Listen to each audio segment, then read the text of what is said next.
കേന്ദ്ര സംസ്ഥാന സർക്കാരുകളുടെ ജനദ്രോഹ ഭരണത്തിനെതിരെ KPCCയുടെ ജനകീയ പ്രക്ഷോഭയാത്ര സമരാഗ്നിക്ക് നാളെ പുത്തരിക്കണ്ടം മൈതാനിയിൽ ഉമ്മൻചാണ്ടി നഗറിൽ 10,000-കണക്കിന് പ്രവർത്തകരെ സാക്ഷിയാക്കി സമാപനം കുറിക്കുന്നതാണ്.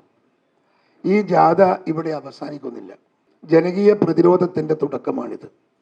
അതിന് കോൺഗ്രസിനെ സജ്ജമാക്കാനുള്ള ആത്മവിശ്വാസത്തോടെ ജനകീയ പ്രതിരോധത്തിൻ്റെ ആവേശക്കടൽ തീർത്താണ് സമരാഗ്നി 14ാമത്തെ ജില്ലയായ തിരുവനന്തപുരത്ത് എത്തിച്ചേർന്നത്. അഗ്നിയിൽ സ്ഫുടം ചെയ്ത കാരിരുമ്പ് പോലെ സമരാഗ്നി പ്രക്ഷോഭയാത്ര കോൺഗ്രസിനെ മാറ്റിയെടുത്തു എന്നതാണ് സത്യം.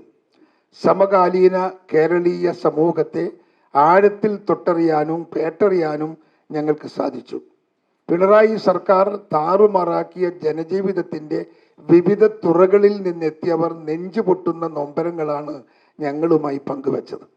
നരേന്ദ്രമോദിയുടെയും പിണറായി സർക്കാരിൻ്റെയും ഭരണം തകർത്ത ജീവിതങ്ങൾ കണ്ട് ഞങ്ങൾ തന്നെ തരിച്ചുപോയി. കോട്ടയത്ത് ജീവിതത്തിൽ ഒറ്റപ്പെട്ടുപോയ ലക്ഷ്മി അമ്മയും മകളും ഞങ്ങളോട് ആവശ്യപ്പെട്ടത് അടച്ചുറപ്പുള്ള ഒരു ഭവനം മാത്രമാണ്.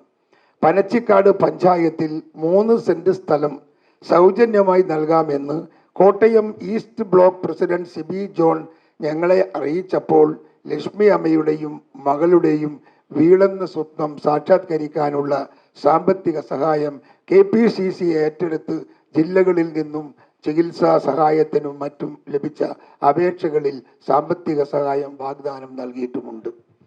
അങ്ങനെ അവരുടെ ഒരു പരാതി നമ്മൾ നേരിട്ടങ്ങ് പരിഹരിക്കാൻ തീരുമാനിച്ചു. പക്ഷെ ഇതുപോലുള്ള ഒരുപാട് പ്രശ്നങ്ങൾ, ഒരുപാട് അപേക്ഷകൾ, ഒരുപാട് യാചനകൾ ജനങ്ങൾ ഞങ്ങളുടെ മുമ്പിൽ വെച്ചിട്ടുണ്ട്.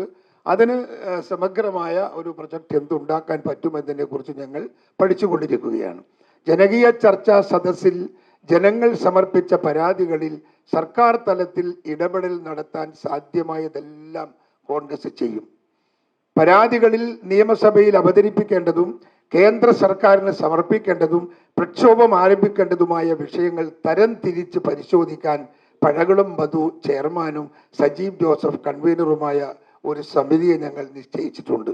ലഭിച്ച പരാതികളിൽ തുടർ പ്രവർത്തനം നടത്താൻ ജില്ലകളിൽ പ്രത്യേക സംവിധാനം KPCC ഏർപ്പെടുത്തും.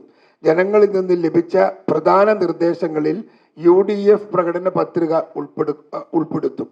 TP ചന്ദ്രശേഖരൻ കൊലപാതകത്തിൽ നേരിട്ട് പങ്കെടുത്തവരും അതിൽ നേരിട്ട് പങ്കുള്ളവരും ശിക്ഷിക്കപ്പെട്ടെങ്കിലും ഗൂഢാലോചന നടത്തിയവർ ഇപ്പോഴും നിയമത്തിന് പുറത്താണ്.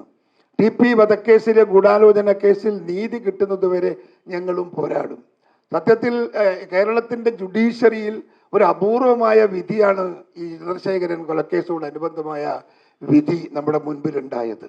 എല്ലാം പുറത്തിരുന്നവരൊക്കെ അകത്തായി എന്നത് ഒരു പുതുമയാണ്. പുതുമ എന്ന് പറഞ്ഞാൽ നിയമത്തിൻ്റെ മുമ്പിൽ വളരെ വ്യക്തമായി കോടതിക്ക് ബോധ്യപ്പെട്ടത് കൊണ്ടാണ് ആ ഒരു റീ ഓപ്പണിംഗ് നടത്തിയത് എന്ന് ഓർമ്മ വേണം. പക്ഷെ ഇനിയും ഇതിന് അവസാനത്തെ സാങ്ഷൻ കൊടുത്ത, അവസാനത്തെ അനുമതി കൊടുത്ത ഒരു നേതാക്കന്മാർ ഉണ്ട് ഈ പാർട്ടിക്കകത്ത്. ആ നേതാക്കന്മാരെ കണ്ടെത്തണം. ശരിക്കും അവരാണ് യഥാർത്ഥ കൊലയാളികൾ.